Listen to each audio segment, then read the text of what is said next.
Okay, so here we have a blood vessel, and it's been injured.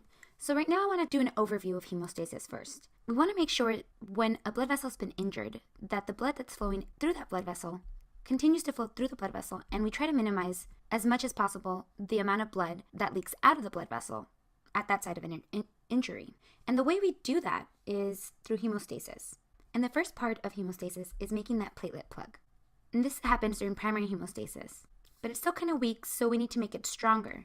And the way we make it stronger is during secondary hemostasis. And what we do is we get this protein called fibrin, and we link it up together, and we create this fibrin mesh over the platelet plug. And this fibrin mesh over the platelet plug is what we call a clot. Now, what were to happen if hemostasis were to continue and nothing were to stop it? So we'd just get clot after clot after clot after clot. So you can see that that's a problem. Now the blood that should be flowing through is getting backed up behind this clot and not getting to where it needs to go. So even though hemostasis is good, if we have too much clotting, then that can be bad. So our bodies need a way to make sure we don't get many clots. So let me get rid of these clots. And the way that our bodies do this is through two processes called anticoagulation and thrombolysis. Anticoagulation is the process that prevents any clots from forming. And thrombolysis is the process that breaks down clots after they've been formed. And these two processes are what I'm going to focus on today. And this tug of war between two competing processes happens a lot in our body. Our bodies like to maintain a certain equilibrium, a middle ground, a set point. We have a normal. And on a day-to-day basis, our bodies need ways to get back to normal. Let's take body temperature, for example. Our bodies like to stay at 98.6 degrees Fahrenheit, which is about 37 degrees Celsius. So that's normal. That's where we'd like to be at. Of course, it's a range, so it can be a little bit higher, a little bit lower, but nothing too drastic. But sometimes we can get lower than that and we can be too cold. Say it's snowing outside and you don't have a sweater. And so what our bodies do in order to get our temperature back up is we shiver. Our muscles create heat to get our bodies back up to the temperature that we like. Or sometimes our bodies can get too hot. Say we have a fever, we're sick, or maybe we're running on a hot day. And what our bodies do in order to cool ourselves off and get our temperature back down is we start sweating. And that cools us off and that lets off the extra heat that we have in our body. And that gets us back to normal. So let me erase this now.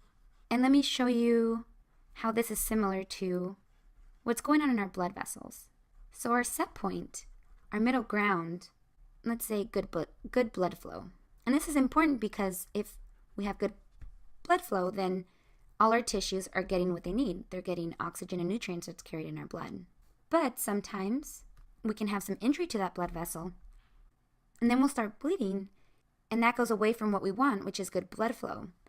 And so what we do in response to that to get us back to having good blood flow is we go through hemostasis. And that allows us to make a clot, stop the bleeding at that injured blood vessel, and get us back to having good blood flow. But if we have too much hemostasis or any other process that causes us to clot, if we have too much clotting, then as we saw before, the clots can block the blood flow going through that blood vessel. And so the way that we take care of that is through anticoagulation and thrombolysis. And with anticoagulation and thrombolysis, we'll break down any clot or prevent more clots from happening and make sure that we have good blood flow in our blood vessel. So this is the balance between hemostasis and anticoagulation and thrombolysis. Let's go over exactly what our bodies do in order to prevent any clots or break down clots. So let's talk about anticoagulation first. In anticoagulation, we want to prevent any clots from forming. So we want to prevent hemostasis. And in hemostasis, we can prevent the platelet plug, or we can prevent making the fibrin mesh. So let's talk about making the platelet plug first and how we prevent primary hemostasis. So here we have our platelets that are floating around in our blood. So we want to make sure we prevent clots from happening. There's no injured endothelial cells, so we don't need hemostasis to happen. We don't need platelets to get there. So our healthy endothelial cells will secrete two molecules. And they both do the same thing. The first thing that they do is that they prevent platelets from getting to the endothelial cells, from sticking to them. So they kind of block the platelets from getting close. And the other thing that they do is they act on the smooth muscle cells of the blood vessel, and they cause vasodilation. And that's important because we want to make sure that our blood vessels stay open and blood is able to flow through smoothly.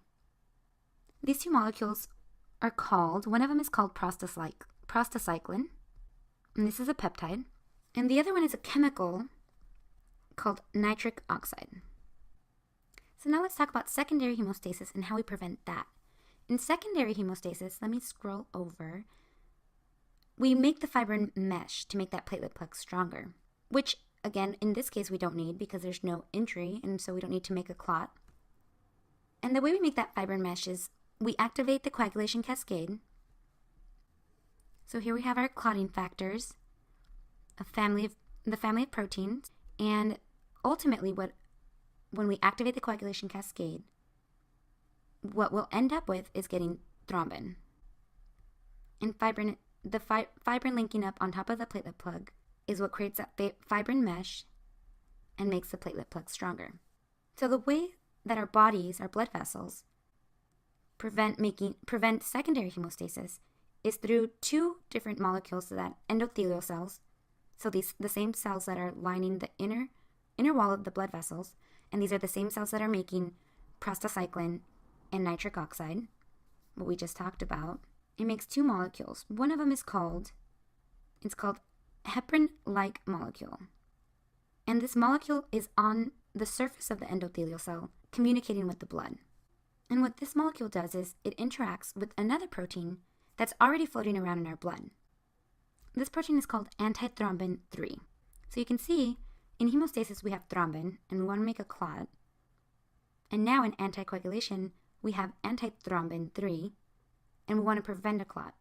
So what will happen is antithrombin III will interact with this heparin-like molecule.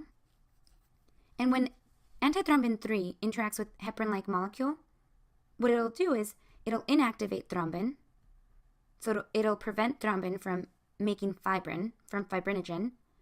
And it will also inactivate a coagulation factor 10. And the second molecule that our endothelial cells have on the surface of their cells that's communicating with the blood is a protein called thrombomodulin. Thrombo, again, means clot, and modulin is modulate, so to change or alter. So we said thrombin is what gets fibrin from fibrinogen.